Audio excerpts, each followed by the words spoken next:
আসসালামু আলাইকুম। আপনাদের সাথে আছে আমি জুবায়ের হাসান।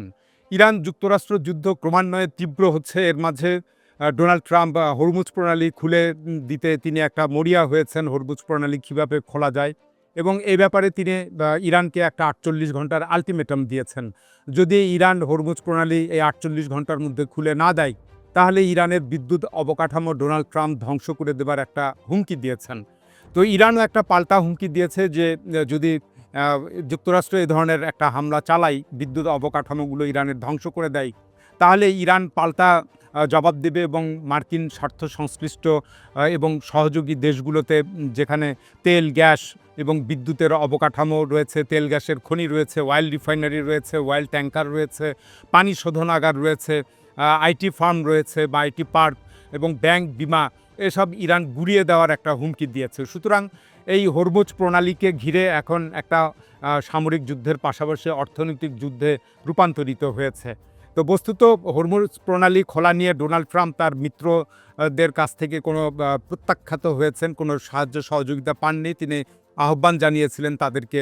কিন্তু এই Britain, France, Germany, Italy, Spain এবং জাপান, দক্ষিণ কোরিয়া, অস্ট্রেলিয়া, কানাডা কোনো দেশই তাদের যুদ্ধ জাহাজ পাঠাতে রাজি হয়নি হরমুজ প্রণালী খুলবার জন্য। তো ডোনাল্ড ট্রাম্প এতে ক্ষিপ্ত হয়ে তিনি ন্যাটোর দেশগুলোকে কাপুরুষ বলেছেন এবং ন্যাটো ছেড়ে যাবারও তিনি একটা হুমকি দিয়েছেন এবং তিনি বলছেন যে যুক্তরাষ্ট্র ছাড়া এই ন্যাটো মূলত একটা পেপার টাইগার বা কাগুজে বাঘ। তো এইভাবে তিনি এবং আরও হুমকি দিয়েছেন যে ভবিষ্যতে ন্যাটোর জন্য খারাপ পরিণতি ভোগ করতে হবে, এই ধরনের তিনি হুমকি দেন। তো ডোনাল্ড ট্রাম্পের এসব চাপ প্রয়োগের মাধ্যমে তিনি মূলত তার মিত্র দেশগুলোকে এই যুদ্ধে সামিল করতে চাইছেন।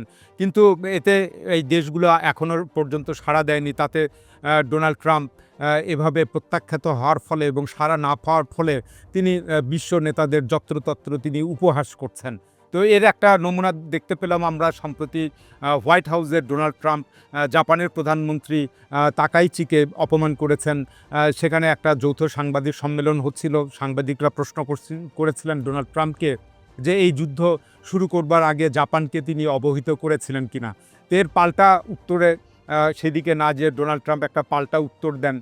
তিনি জবাবে বলেন যে সেই 1941 সালে পার্ল হারবারে যুক্তরাষ্ট্রের উপর জাপান যখন আক্রমণ করেছিল তখন জাপান কি যুক্তরাষ্ট্রকে অবহিত করেছিল কিনা।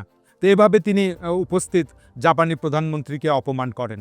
তো এর আগে 17 মার্চ আমরা দেখতে পেয়েছিলাম যে হোয়াইট হাউসের আয়ারল্যান্ডের প্রধানমন্ত্রী মিখাল মার্টিন তাকেও ডোনাল্ড ট্রাম্প অপমান করেছিলেন হোয়াইট হাউসে। তো সে সময় তিনি এই আইরিশ প্রধানমন্ত্রীকে পাশে রেখেই আয়ারল্যান্ডের যিনি মহিলা প্রেসিডেন্ট রয়েছেন ক্যাথরিন কনোলি তাকে পুরুষ সর্বনামে সম্বোধন করেছিলেন ইচ্ছাকৃতভাবে অথবা ভুলক্রমে ডোনাল্ড ট্রাম্প। তো এইভাবে তিনি আইরিশ প্রধানমন্ত্রীকে অপমান করেন। তো ওই বৈঠকে ডোনাল্ড ট্রাম্প ব্রিটিশ প্রধানমন্ত্রী কিয়ার স্টারমার সম্পর্কে বলেন যে তিনি উইনস্টন চার্চিল নন। তো এর মাধ্যমে তিনি কিয়ার স্টারমারের যোগ্যতা নিয়েও একটা কটাক্ষ করেন বা প্রশ্ন তোলেন। তো এইভাবে তিনি অপমান করেন এবং ওই একই সময়ে ওই বৈঠকে তিনি সাংবাদিকদের সামনে বলেন ফ্রান্সের প্রেসিডেন্ট ম্যাক্রন সম্পর্কে যে শিগগিরই এই লোকটা ক্ষমতা থেকে সরে চলে যাবে।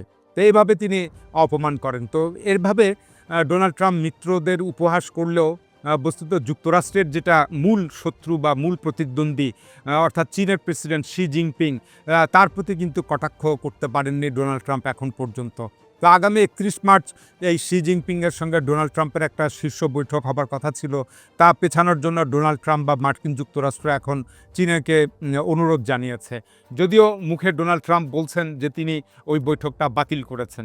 তো এর অর্থ হলো ডোনাল্ড ট্রাম্প আসলে যেটা বাংলা ভাষায় যেটাকে বলে যে তিনি জাতে মাতাল তালে ঠিক, এবং তিনি ইচ্ছা করেই যেগুলো সফট টার্গেট রয়েছে তাদের প্রতি উপহাস করেন বা কটাক্ষ করেন, আর যেগুলো হার্ড টার্গেট এবং কঠিন প্রতিপক্ষ তাদের প্রতি তিনি সমীহ একটা মনোভাব পোষণ করেন।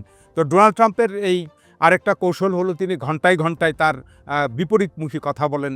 1 ঘন্টায় দেখা গেল যে তিনি তার নিজস্ব সোশ্যাল মিডিয়া যেটা রয়েছে সোশ্যাল ট্রুথ, সেখানে তিনি একটা পোস্ট করলেন এবং কয়েক ঘন্টা পরে দেখা গেল যে সেই কথার উল্টো তিনি বলছেন এবং তিনি যে নাম দিয়েছেন সোশ্যাল ট্রুথ বা ট্রুথ সোশ্যাল, তো এই ট্রুথ সোশ্যালে তিনি আসলে কোনো সত্য কথা বলছেন না, তিনি মিথ্যা কথা বলছেন। তো এসব কৌশলের মাধ্যমে তিনি আসলে শত্রু বা মিত্র সবাইকে একটা গোলক ধাঁধায় রাখতে চান এবং এভাবেই দ্বিতীয় মেয়াদের ডোনাল্ড ট্রাম্প এক কথা থেকে সরে যে আরেক কথা বলেন আর কি।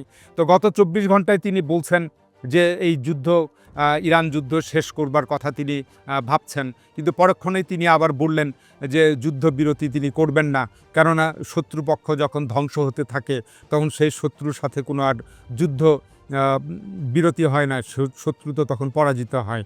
তো সে অবস্থায় আবার কিসের যুদ্ধবিরতি, এ ধরনের নানান কথা তিনি বলছেন। এরপর তিনি আবার কিছুক্ষণ কয়েক ঘন্টা পরে বললেন ৪ থেকে ৬ সপ্তাহের মধ্যেই এই যুদ্ধ বন্ধ হতে পারে। এরপর আবার তিনি বললেন যে ইরানের সাথে ইরান সমঝোতার জন্য তার কাছে দেন দরবার করছে বা যোগাযোগ করছে, কিন্তু আমি কোনো সমঝোতা চুক্তি করতে চাই না। তো এরপর আবার এই সর্বশেষ তিনি ৪৮ ঘন্টার একটা হুমকি দিলেন। সুতরাং তার এই কথাবার্তা ঠিক নাই এবং তার কখন তিনি কি বলছেন তার মাথাটাও ঠিক আসলে ঠিকভাবে হয়তো এই যুদ্ধের চাপে কাজ করছে না। তবে এই ডোনাল্ড ট্রাম্পের এই হুমকি ইরান অতীতেও অবজ্ঞা করেছে বা উপেক্ষা করেছে বা পরোয়া করবে না ভবিষ্যতেও, বরং ইরান এখন হরমুজ প্রণালীর উপরে পূর্ণ নিয়ন্ত্রণ প্রতিষ্ঠা করেছে।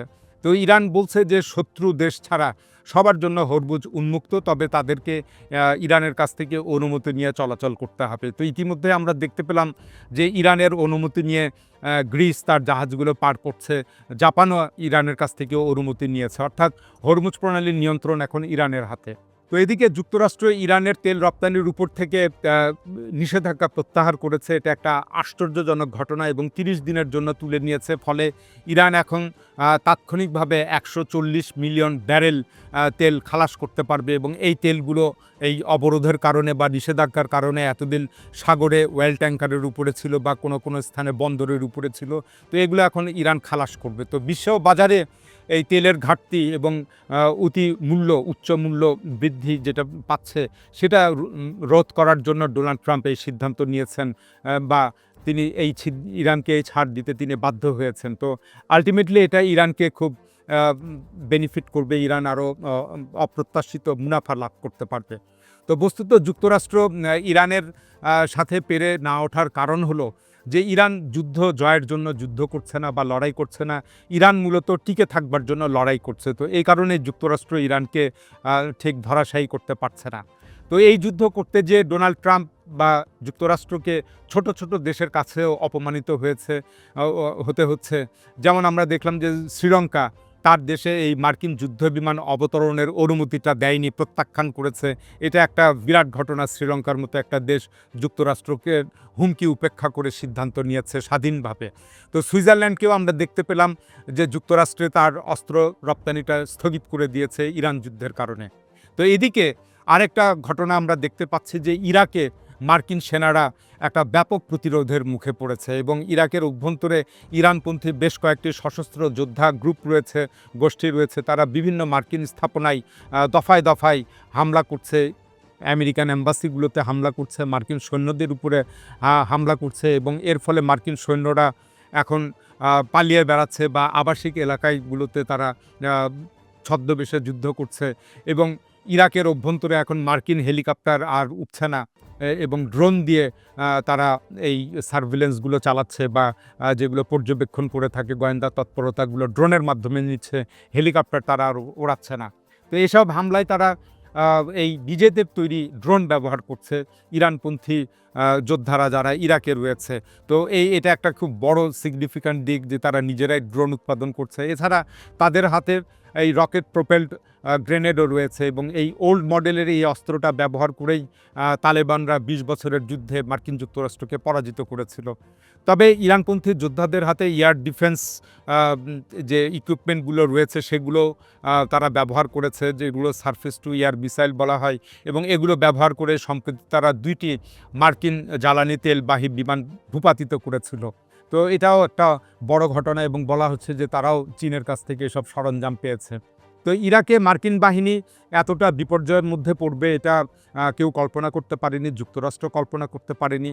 তো এদিকে ইরানপন্থী গোষ্ঠীগুলোর যে আক্রমণের যে তীব্রতা, এই তীব্রতা দেখে ইরাকে অবস্থিত ন্যাটোর সৈন্যরা তারা পার্শ্ববর্তী তুরস্ক এবং অন্যান্য দেশে সরে যেতে বাধ্য হয়েছে। তো এর এখানে একটা জিনিস উল্লেখ করবার রয়েছে যে কয়েকদিন আগে এই ইরানপন্থী যোদ্ধাদের হামলায় ইরাকে অবস্থিত একজন ফরাসি সৈন্য নিহত হয়েছিল। তো এটা একটা খুব গুরুত্বপূর্ণ দিক। তো যাই হোক, তো এই ইরানের তেল রপ্তানির উপর থেকে যুক্তরাষ্ট্রের নিষেধাজ্ঞাটা প্রত্যাহার করায় ভারত এখন ইরান থেকে তেল কেনার জন্য প্রস্তুতি নিচ্ছে এবং নরেন্দ্র মোদী গতকাল তিনি ইরানের প্রেসিডেন্টের সাথে দীর্ঘ কথা বলেছেন। আর ইরানের প্রেসিডেন্ট পেজেশকিয়ান নরেন্দ্র মোদীর প্রতি আহ্বান জানিয়েছেন যেন মার্কিন আগ্রাসন রুখবার জন্য ব্রিক্স যেন উদ্যোগী হয়। এবং এখানে বলবার বিষয় হচ্ছে যে নরেন্দ্র মোদী এখন ব্রিক্সের সভাপতি। তো সেই দৃষ্টিকোণ থেকে ইরানও ব্রিক্সের সদস্য এবং এসসিওর সদস্য, ভারতও ব্রিক্সের সদস্য এবং এসসিওর সদস্য। তো সেই দৃষ্টিকোণ থেকে তারা একটা বোঝাপড়া করবার চাইছে যে কিভাবে মার্কিন আগ্রাসনটা ঠেকানো যায়। তো এইদিকে পাকিস্তানও ইরানের সাথে যোগাযোগ রাখছে এবং তেল কেনার বিষয়ে সম্প্রতি আমরা দেখতে পেলাম যে পাকিস্তানের একটি বিরাট অয়েল ট্যাঙ্কার তারা ইরানের অনুমতি নিয়ে হরমুজ প্রণালী অতিক্রম করেছে। তো এইদিকে চীন ইরানের তেলের উপরে নির্ভরশীল। চীনে যে ইরানের তেল রপ্তানি এখনও অব্যাহত রয়েছে এবং যুদ্ধের পর সেটা বৃদ্ধি পেয়েছে। তো ইরানের যে মোট রপ্তানিযোগ্য বা যে পরিমাণ রপ্তানি করে থাকে তার 90% তেল চীনে যায়। ওদিকে চীন তার মোট আমদানির শতকরা 14% তেল ইরান থেকে কেনে। তো এভাবে ইরান এবং চীনের মধ্যে একটা স্বার্থ সংশ্লিষ্ট বিষয় রয়েছে। এবং আরও বড় ব্যাপার হচ্ছে যে ইরানের তেলগুলো চীন বাকিতে কেনে এবং কম দামে কেনে এবং ইরান বরাবর বাজার মূল্য থেকে অন্তত $9 থেকে $10 পরিমাণ কম মূল্যে চীনের কাছে তেল বিক্রি করে বা সরবরাহ করে। আর সেটার যে পেমেন্টটা ইরানের তেল যেটা চীনে যায় ডলারে হয় না এবং অনেক ক্ষেত্রে তা বার্টার ট্রেড বা পণ্য বিনিময়ের মাধ্যমে ঘটে থাকে। যেমন ইরান তেলের বিনিময়ে তার দেশের অবকাঠামো যেগুলো নির্মাণ ব্যয় রয়েছে, যেগুলো চীন পরিচালনা করছে, সেই ব্যয়টা পরিশোধ করে।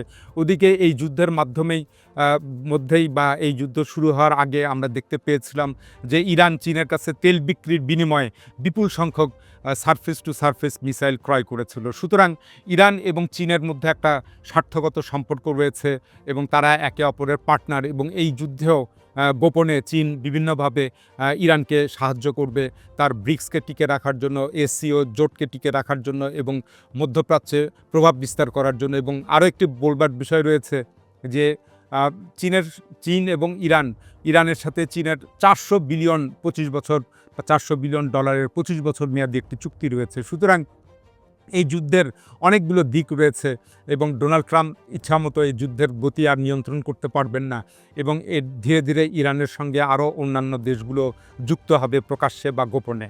এখন এ পর্যন্তই। আল্লাহ হাফেজ।